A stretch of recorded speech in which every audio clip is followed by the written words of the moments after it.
The world's population is expected to double in the next 40 years. This inevitably means less space for everyone and a larger amount of noise and environmental pollution. Now here in No-2-Noise, what we're trying to do with a leading acoustics lab in Europe is develop new technologies for new structures that are lightweight and silent. Problem is that lightweighting efforts to reduce fuel consumption often lead to an increased level of noise, and this is not acceptable from a social point of view.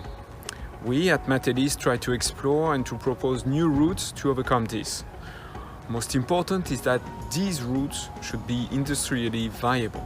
Noise is a serious form of environmental pollution, affecting the lives of hundreds of millions of people worldwide. For composites and porous structures, optimization for noise takes into account several thousands of design variables. My work involves developing alternate optimization techniques based on artificial intelligence to come up with silent and lightweight designs.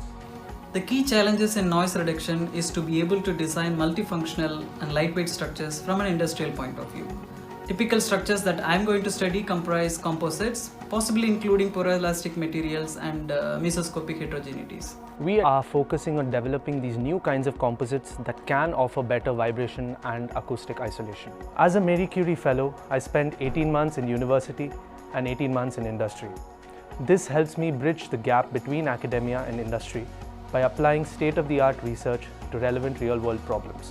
One of the most unique things about Marie Curie Fellowship is that it offers a truly multinational experience. It also offers world-class training programs which helps me grow as a researcher.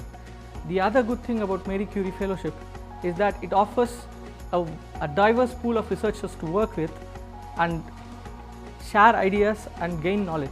The European Interinstructor Programme is an excellent opportunity for us to work both with other faculties, other disciplines in academia, but also with people in industry. As the consortium gathers different groups of research covering a wide range of activities like manufacturing, engineering and mathematics, and the EU framework enables us to work on a long-term perspective with these people and together with excellent PhD candidates.